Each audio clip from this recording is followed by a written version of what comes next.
Ladies and gentlemen, welcome to this already second to last event of our symposium, Future Bodies from a Recent Past, Sculpture, Technology and the Body since the 1950s. My name is Patricia Dander. I'm the Chief Curator at Museum Brandhorst and have co-organized the symposium with my colleague Franziska Lienhardt. Today's panels and presentations allow us to move into contemporary discussions on the relationship between technology and the body. With the previous panel, we started to look at the body in a time when the suspension of its physicality and materiality in the virtual realm were being proclaimed. As we will see in the conversations to come, these claims have of course long been overcome and have ceded to a more complex understanding of the body, being bound up in material and technological contexts alike.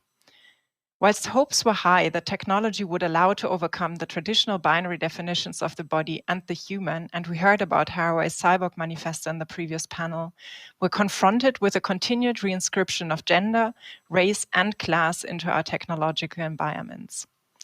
This is what our next guest will also speak about, and I'm absolutely delighted to welcome Chude-Sokei, who has agreed to participate in our symposium with a brief intermezzo.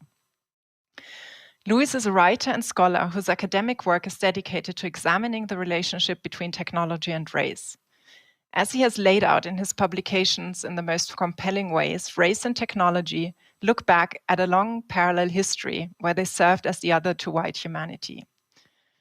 While Western modernity is built on a binary distinction between these two concepts, we have the rational, inorganic, industrial technology on the one hand, and the primitive, hyperorganic, and sexually charged black body on the other. Chude-Sokei's texts unfold the shared history of thingification by examples from popular culture and literature. For it is only the concurrent definition of slaves, automatons, and robots as inhuman or not quite human that makes the white understanding of the human possible. He challenges these assumptions with the perspective of creolization. Louis's thinking in the last years went into the consequences of the shared history of slaves and robots in view of the proliferation of intelligent machines and discussions around their ontological status. These offer the background for his talk on the desire of objects, slavery, and the sex life of machines.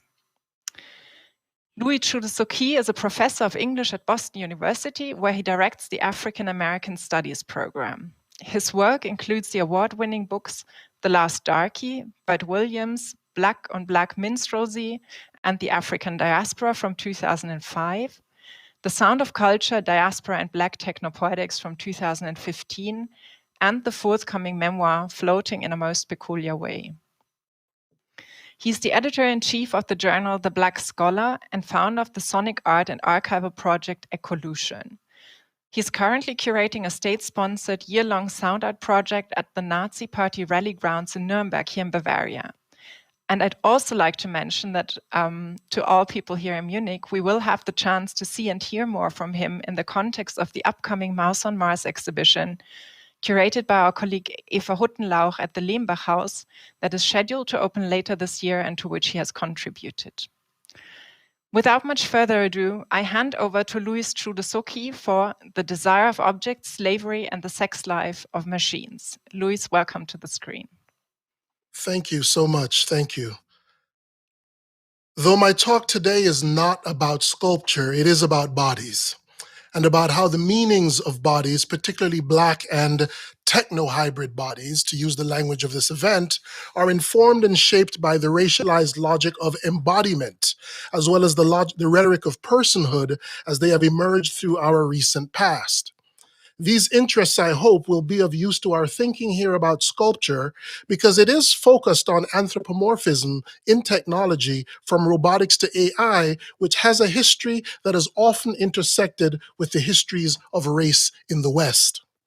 These intersecting histories depend on traditions of artistic representation, but are largely product of a drive to embodiment that, though older than modernity, came to cultural and material fruition in the context of industrialism and chattel slavery in the 19th century. And it is in that latter context where the rhetoric and legal parameters of personhood help suture the historical and material relationships between Black and techno-hybrid bodies.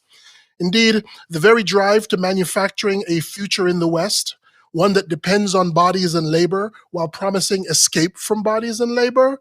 It ensnares technology in the problems of that recent past, and it is why metaphors of race, sex, and reproduction are likely to entangle us forever in the material problems of imagining and inventing a future in artistic representation as well as in technological development.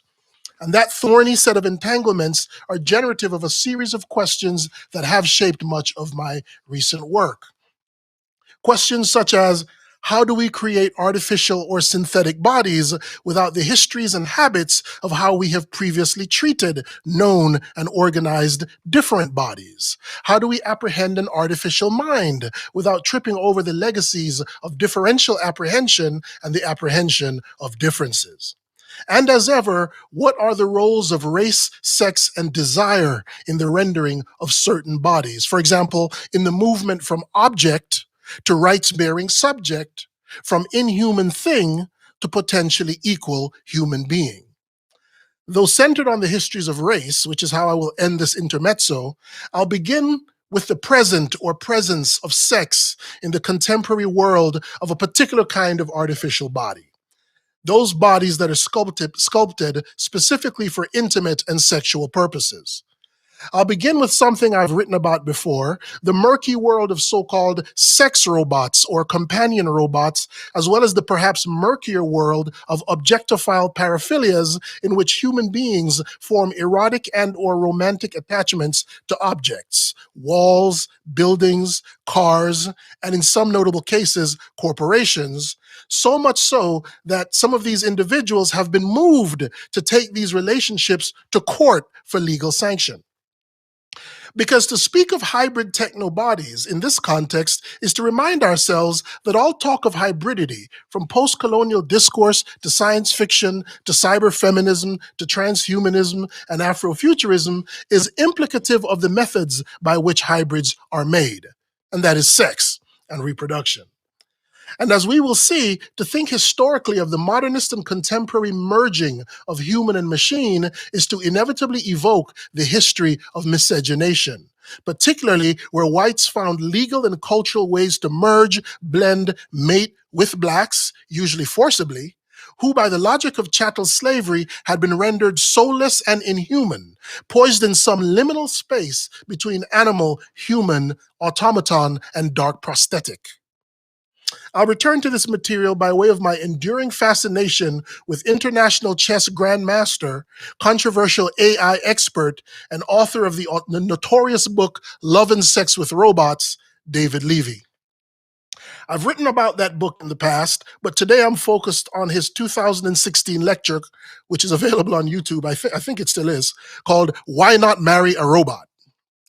I remain interested in how Levy's work on human-machine intimacy, from his work in AI-powered sexual chat box to sex robotics, tilts always toward race, though he seems oblivious of that, right? And his work almost inevitably tilts towards miscegenation. And of course, as I've argued in my work before, the history of technology, from industrialization to cybernetics, from robotics to AI, has in fact been rich with casual parallels between non-whites and robots, technology, and social, cultural, or sexual others.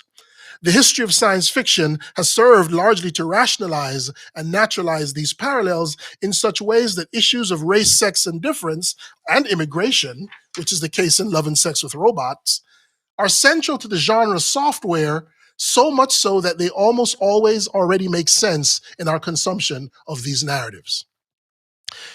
In Love and Sex in Why Not Marry a Robot, however, these casual parallels emerge in his arguing that the justification for human-robot marriage can and will ultimately be sourced in interracial marriage.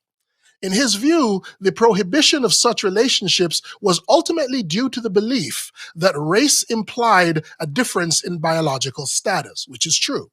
Human versus subhuman, subject versus object, or between forms of species being. Such prohibitions, as with same-sex marriages, he argues, will soon be culturally outgrown precisely in the way that anti-miscegenation laws and laws against interracial marriage have been outgrown. After all, interracial marriage signified a legal and moral redefinition of social and biological categories, an argument increasingly deployed by those eager to legitimize objectophile paraphilias, or the lust or desire to marry or be intimate with objects. Were Levy to dig a little deeper into American history and the history of chattel slavery, he would know that interracial marriage is not actually the primary legal precedent or justification for human robot sex and love. That attempt to legitimize the merging of flesh and fabrication depends actually on something much more foundational, and that historicizes interracial hybridity and explicitly paves the way for the border crossing he is talking about and that we have been talking about this afternoon. And that is something we all know as corporate personhood. As William P. Myers famously wrote, slavery is the legal fiction that a person is property. Corporate personhood is the legal fiction that property is a person.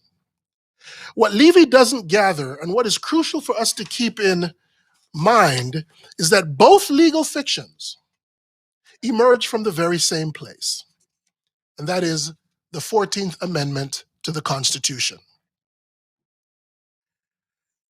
Recall that the 13th Amendment to the Constitution abolished slavery in the United States. The 14th Amendment to the Constitution, adopted in 1868, was established to affirm equal protection under U.S. laws for Blacks, as well as to grant citizenship rights to former slaves in the wake of the Civil War. It erased the notorious Dred Scott decision from 1857 that held that those descended from African slaves were ineligible for American citizenship. And it paved the way for the 15th Amendment in 1870 that gave Black males the right to vote.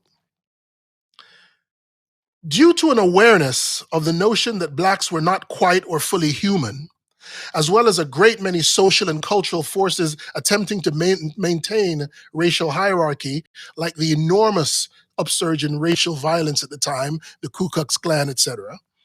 In the wake of the Reconstruction era, the Supreme Court made clear that the 13th through 15th Amendments were specifically for, quote, the freedom of the African race, the security and perpetuation of that freedom, and their protection from the oppression of the white men who had formerly held them in slavery, end quote.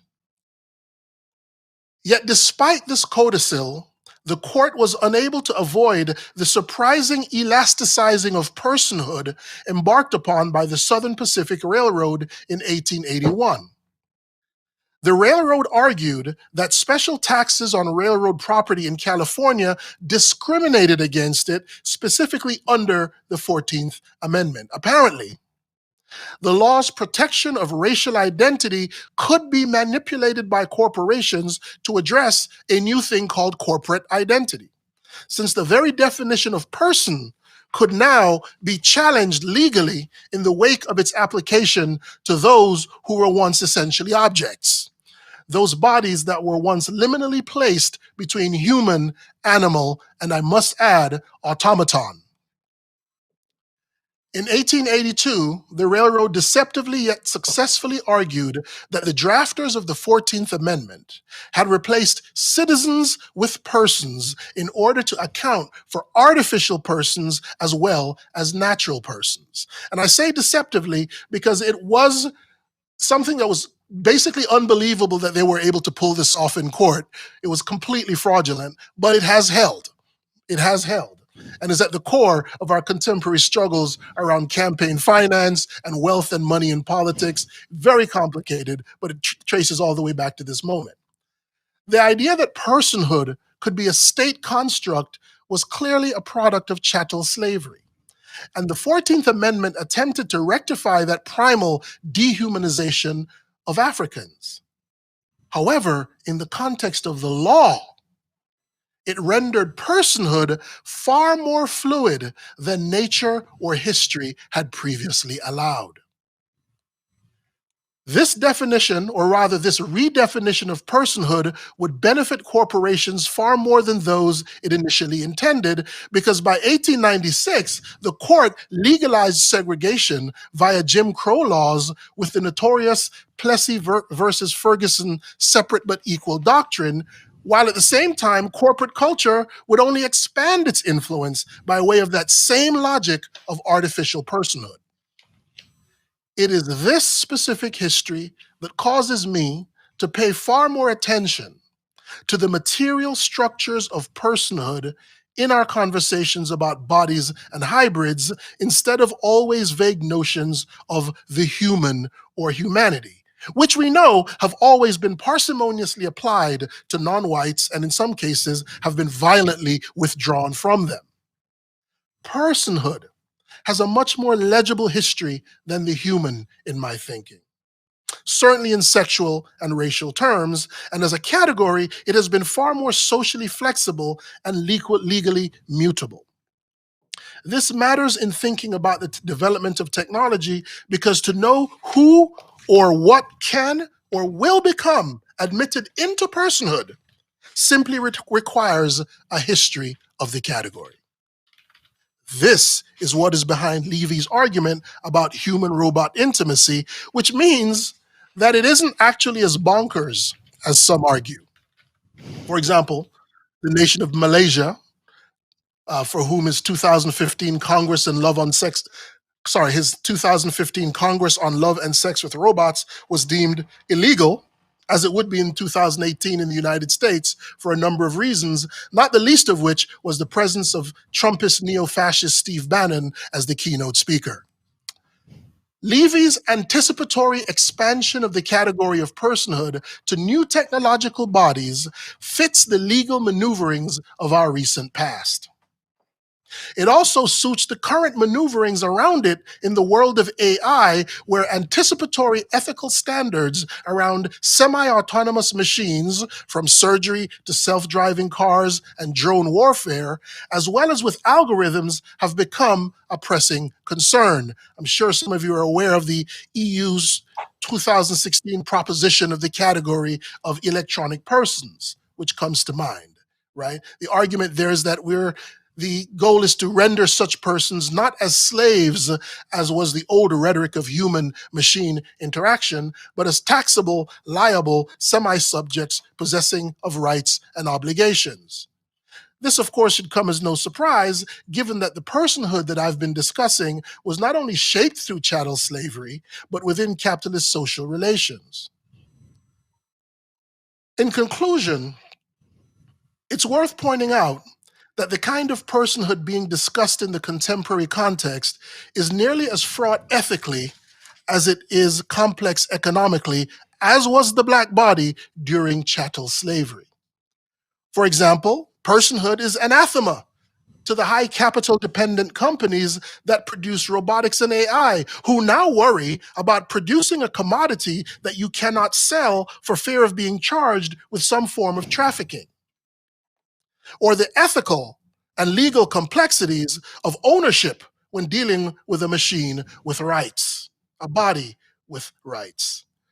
Even manufacturers of sex robots or companion robots, and Levy himself, are confronting these anticipatory ethical standards. They're also facing organized protest in which artificial bodies, particularly of women, are framed in relationship to their impact on the real bodies of real women. Now, there isn't time here to discuss the deployment of different forms of environmental personhood in global environmental politics, but I do want to mention it here as part and parcel of a broader conversation about personhood that I'm currently pursuing.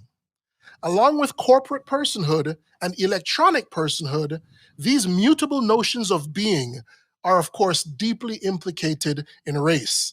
But at the same time, they are central to a political and cultural need to expand notions of self and other beyond legal frameworks arguably rooted in the privilege and prejudices of anthropomorphism. Thank you. Thank you very much, Luis, for this presentation, which again, as most of your text, really opens so many windows and so many complex questions. And I find your rendering of personhood against the term humanity or the human very interesting. And I would like to ask you one first question. And before I do that, I would like to activate also our guests in the Zoom, our fellow speakers, because I think your talk really connects well with something we'll hear in the next panel. So if you have questions, raise your hands and make yourself seen, and I'll forward them to Luis. Luis, you've been talking about this this idiom or this framework of personhood, and I'm wondering if we could bring that back to the question of the ontological status that is at play in the distinction, according to the lines of Afro-pessimist thinkers, between blacks as having the ontological status of the slave, as opposed to whites, and the distinction between human and inhuman. And in Afro-pessimist thought, of course, this is a distinction that cannot be undone, because undoing this ontological distinction between white and black, between the slave as non-human and the white as human, would actually bring the whole idea of Western humanity to fall. And I'm wondering how you situate personhood in the register of ontology, because it's, maybe that's just my question, to understand how you would that. This allows me a little plug. On February 2nd, I'm actually having a public conversation with Frank Wilderson about Great. these. Yeah. No, I was precisely referring to Wilderson's Afro-pessimism in this context. So yeah, thank you. Yeah. Where we disagree or where we differ is in the ontological fixity of slave and black. That is a product of a specific strain in the Black diaspora that attempts to render the entire Black diaspora through the lens of chattel slavery. That doesn't really represent the broader context of the Black diaspora, for example, the African continent and folks in different parts of the Black world who, in my view, represent a more mutable and protean relationship to ontology. I worry about Frank and others' attempt to fix blackness and slave into a absolutism that really only serves one particular aspect of the African diaspora and its perspective, right? And that is those that come through chattel slavery. To suggest that blackness and slave as this suturing represent the other broader experiences of blackness in the diaspora, I think is deeply problematic and represents largely the crypto-imperialism of a lot of Black American thinking. Does that answer the question? Yeah, no, beautifully, because I was really thinking that your idea of technopoetics and the Black diaspora is really more thinking these processes of creolization as like miscegenation, if we use that term, that goes different ways. And that is something that I find particularly interesting in your work, because it really conceives of the body as something that is in a material sense fluid, so it's impacted by different realities and can move between different statuses. And that is something I find very, very productive, and at the same time, something that is so firmly rooted in an acknowledgement of political, social, material, and technological realities that come together. And modes of actual interaction on the part of Black subjects as they engage technology and these categories. I think it's more important for me, if you take the Black diaspora as a whole, it's much more liberating to think in terms of mutability, protean fluidity when it comes to race, rather than that kind of intense fixity that defines the contemporary Afro-pessimist view. Yes, thank you. And let me have a quick look. Is there questions from our fellow panelists? Someone raising their hands. Josef Bala, I waited for you to ask a question, so please welcome to the screen. Yeah, thank you. Thank you so much for this fantastic talk. I was sort of struck when you said that the entanglement of race, sex, and reproduction will follow us or haunt us perhaps even forever. Could you elaborate a bit on that? Because that sounds like a bleak future in a sense. If you want a bleak future, talk about Afro-pessimism.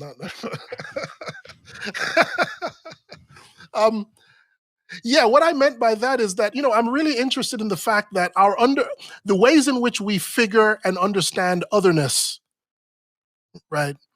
Our histories of how we make sense of other bodies, other selves, other beings impacts and helps produce how we see new social types, new social constructs, new forms of citizenship, new forms of being, and new forms of I don't want to say humanity, but you know what I mean, new forms of presence, right? Including environmental. And so it does inevitably haunt us, but I don't know that it's necessarily bad. I think it's important for us to be aware of those previous habits as we create something like technology. One of the reasons I focused on technology is not because I'm a technologist, but because technologists don't seem to realize that they're reiterating older models of being and older hierarchies of the self. They think they're creating new things. They are creating new things, but with old paradigms within which things function, right?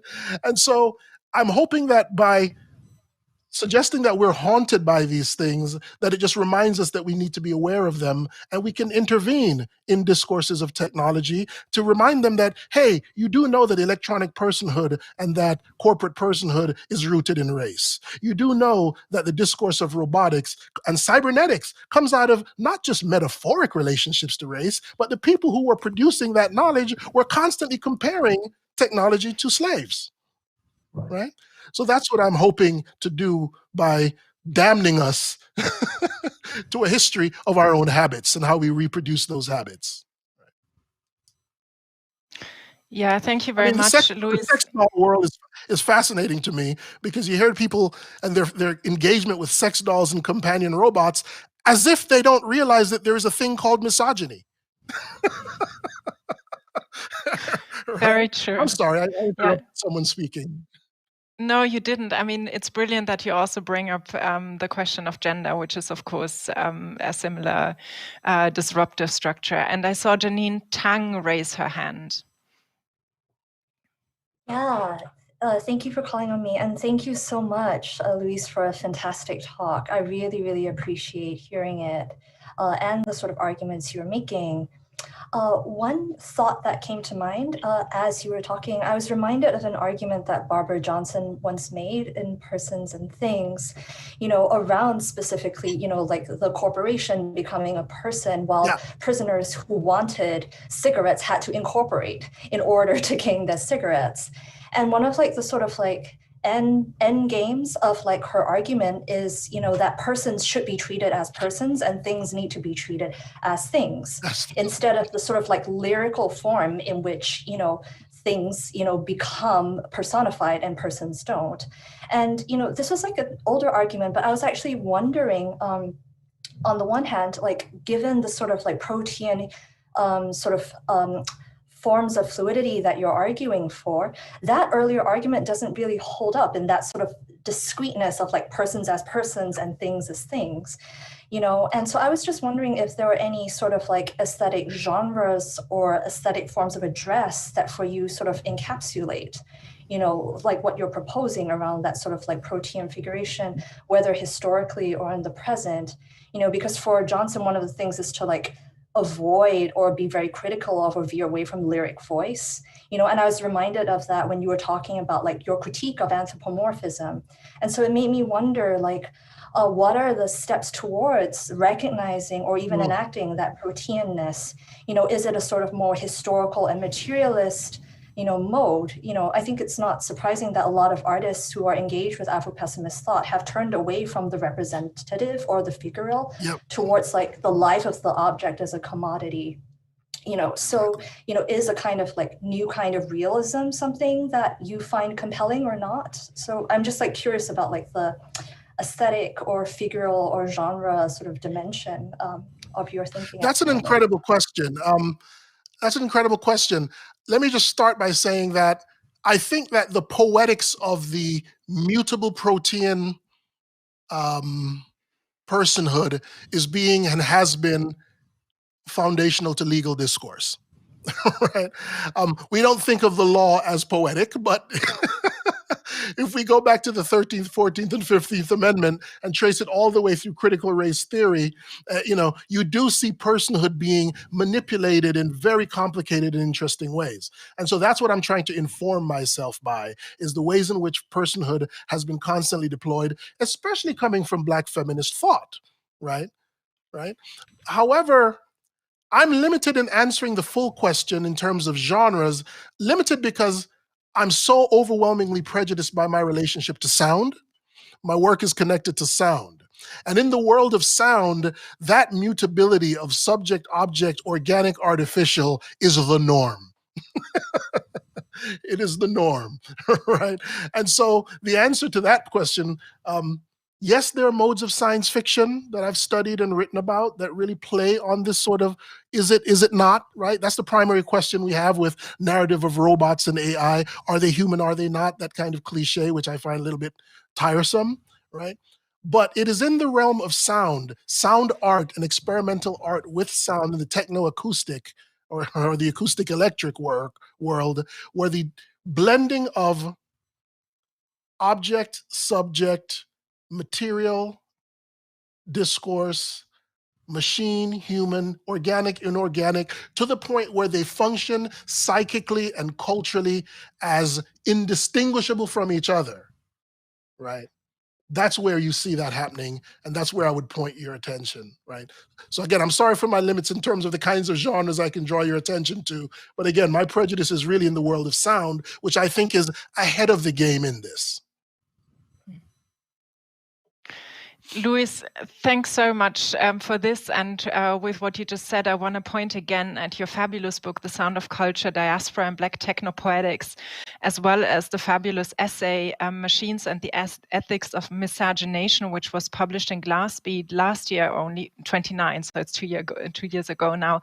So for whoever wants to read further on this, I warmly recommend it. And thank you very much for bringing this perspective from sound. And I think it's really highly productive for rethinking all these lines of representation that are at play in the visual arts. And I think the previous panel actually has touched upon the question of what does it mean to represent the body or to think the body in this differing work. So thanks for this fantastic intermezzo. Our time has passed even quicker than I would have thought it to do. And I'm very sorry that we'll have to end it here and hope our conversation can continue in many different ways hereafter. We do look forward to welcoming you in Munich. We do look forward to the Mouse on Mars exhibition and seeing you in that context and hearing more about your Nuremberg project, which is, of course, of great interest to all of us here. So thanks a lot, Luis. And I would like to remind you all that we will convene here again in less than an hour for the last program of our symposium.